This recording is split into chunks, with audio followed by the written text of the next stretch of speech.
விமான விபத்துகளும் விமானங்கள் மாயமாவதும் தொடர்கதையாகிவிட்டன. இந்த நேரத்தில் விமானங்களில் உள்ள பாதுகாப்பு அம்சங்கள், விமானிகளின் செயல்திறன் ஆகியவை கேள்விக்குள்ளாகி இருக்கிறது. 1000 மணி நேரம் பயிற்சி பெற்றவர்களே வர்த்தக ரீதியில் இயக்கப்படும் பெரும்பாலான விமானங்களில் விமானிகளாக நியமிக்கப்படுகிறார்கள். ஆனால் இந்தியாவில் மட்டும் 35 நிமிட பயிற்சி பெற்றாலே போதும் விமானிகளாகி விடுகின்றனர். இந்திய விமான பயிற்சி நிலையங்களின் தரமற்ற நிலையை வெளிப்படுத்தும் அதிர்ச்சி தொகுப்பை தற்போது பார்க்கலாம். பணம் இருந்தால் 35 நிமிடத்திலேயே கிடைக்குமாம். இது ரேஷன் கார்டு கிடைப்பதற்கோ வேறு ஏதோ சான்றிதழ் கிடைப்பதற்கான நேரமோ அல்ல. விமானி சான்றிதழ் எடுப்பதற்கான நேரமாக இந்தியாவில் உள்ள போலியான நடைமுறை. வெளிநாடுகளில் விமானி ஆவதற்கு குறைந்தபட்சம் 1500 மணி நேரம் தேவைப்படுகிறது. அதுவே இந்தியாவில் 1000 மணி நேரமாக உள்ளது. ஆனால் இன்று அது கூட அற்று இந்தியாவில் வேரூன்றி பரவியிருக்கும் ஊழலினால் பெரும் அளவிலான இந்திய விமான பயிற்சி பள்ளிகள் பல மணி நேரங்கள் பயிற்சி கொடுத்ததை போன்று புதிய விமானிகளை போலி ஆவணங்களை கொண்டு பறக்க விட்டு கொண்டிருக்கிறார்கள்.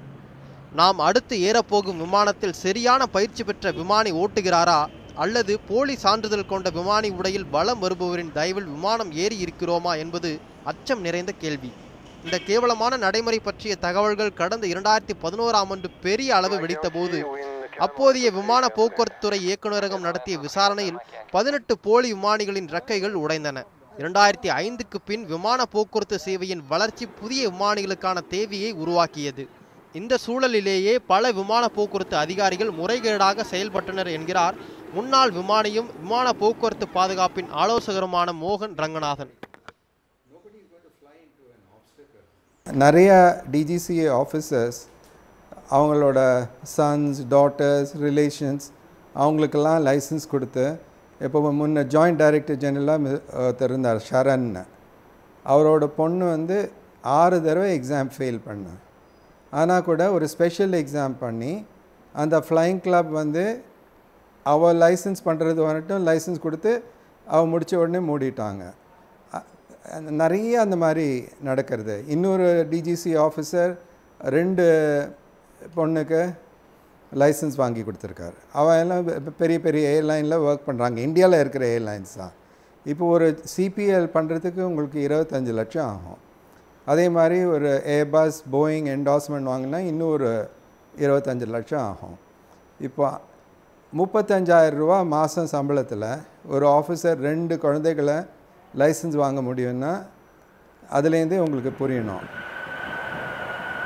இதில் பல விமான போக்குவரத்து அதிகாரிகள் தங்கள் பதவியை துஷ்பிரயோகம் செய்து விமான சான்றிதழ்களை தங்களது குழந்தைகளுக்கும் லஞ்சத்துக்கும் வாங்கியது மோகன் ரங்கநாதனிடமிருந்து வெளிப்படுகிறது.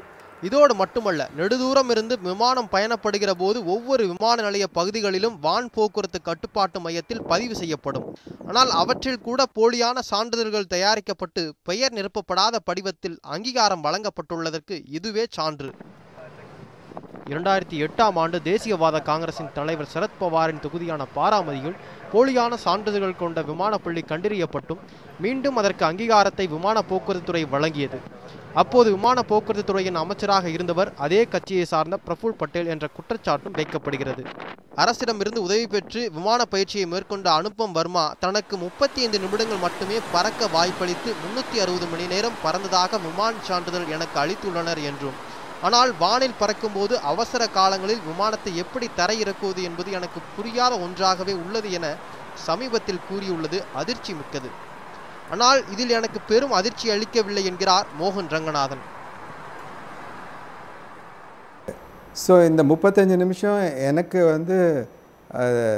சர்ப்ரைஸே இல்லை. ஏன்னா இந்த மாதிரி நிறையா இருக்குது. அவங்க 15 பேரை தான் பிடிச்சாங்க. ஆனால் இந்தியா பூரா உங்களுக்கு 500 1000 ஃபேக் லைசன்ஸ் இருக்குது. அவங்கெல்லாம் ஏர்லைனில் பறந்துட்டுருக்காங்க. இப்படி எத்தனை பேர் விமானி உடைகளோடு விமானத்தின் காக்பிட்டில் இருக்கிறார்கள் என்பது மிகுந்த அச்சத்துடன் சர்வதேச செய்தி மையங்களில் பேசப்பட்டது. விமான பயண பாதுகாப்பு என்பது விமானியை பெரும் அளவு சார்ந்து நிற்கிறது. ஆனால் இதை விமான நிறுவனங்கள் முறைகேடுகளை மறைக்கும் அங்கமாக கொண்டுள்ளது. 6 மாதத்துக்கு எல்லா எமர்ஜென்சியும் ப்ராக்டிஸ் பண்ணோன்னு எங்களுக்கு இருக்குது. அப்போ தான் இது ரியல் லைஃப்பில் உங்களுக்கு எமர்ஜென்சி வந்தால் ஹேண்டில் பண்ண முடியும். சிமுலேட்டரே போல் அதை நான் ப்ரூவ் பண்ணேன். இந்த சிவில் ஏவியேஷன் சேஃப்டி அட்வைசரி கவுன்சிலில் நான் மெம்பராக இருந்தேன். எல்லா டீட்டெயில்ஸையும் வச்சு ப்ரூவ் பண்ணி அவனை காட் ஹிம் ரிமூவ். ஆனால் அந்த புது டிஜிசிஏ ஒருத்தர் வந்தார். இப்போ ஐகேஓ பேங்காக்கில் உட்காந்துருக்காரு சீஃபாக. எல்லாரையும் கிளியர் பண்ணி மறுபடியும் எக்ஸாமினராக ஆக்கியிருக்கேன். நாம் பயணிக்கும் விமானத்தில் ஒழுங்கான பயிற்சி பெற்ற விமானி ஓட்டுகிறாரா அல்லது 35 நிமிடங்கள் பயிற்சி பெற்ற விமானியோடு பறக்கிறோமா என்பது நமக்கு அறியாதது.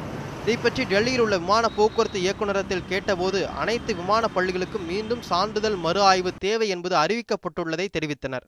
2005க்கு பின் இந்த சூழல் உருவாகி உள்ளதென்றால் இந்த 10 ஆண்டுகளில் இந்திய விமானங்கள் எந்த பாதுகாப்பில் பயணிக்கிறது என்று கேட்டபோது அதற்கு கிடைத்த பதில் மிகவும் வேடிக்கையானது.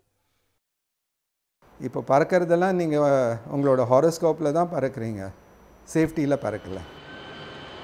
விமான பயணிகள் துல்லியமாக பரிசோதிக்கப்பட்டு விமானம் இயந்திர ரீதியாக சரிபார்க்கப்பட்டு விமானத்தில் ஓட்டுநர் பயிற்சியற்றவராக இருப்பது ஊழல் மிக்க அமைப்பில் உள்ள விமான பயிற்சி நிர்வாகம், விமான போக்குவரத்து துறை சான்றிதழ் கொடுப்பவர் என யாவரும் மக்களை முட்டாளாக்குவதுடன் லாப நோக்கத்திற்காக உயிரையும் பறிக்க முடிவெடுத்துள்ளதன் வெளிப்பாடு. ஒவ்வொரு நாளும் விமான சேவையை பயன்படுத்துவோரின் எண்ணிக்கை அதிகரித்து கொண்டே வருகிறது. அதற்கு இணையாக விமான சேவையின் தரம் உயர்ந்துள்ளதா என்பதை பார்த்தால் அது கேள்வியில் நிறைந்த அச்சம். இந்த நிலை வெளிநாட்டு பயணிகள் இந்திய விமானங்களை தேர்ந்தெடுக்கும் எண்ணம் குறையும் என்று ஒரு பக்கம் இருந்தாலும் மறுபக்கம் லட்சக்கணக்கான உயிர்கள் இன்னும் இந்த முறையற்ற தன்மையின் மீதுதான் பயணித்துக் கொண்டிருக்கிறது. மகா தமிழ் பிரபாகரன், நியூஸ் 7 தமிழ், சென்னை.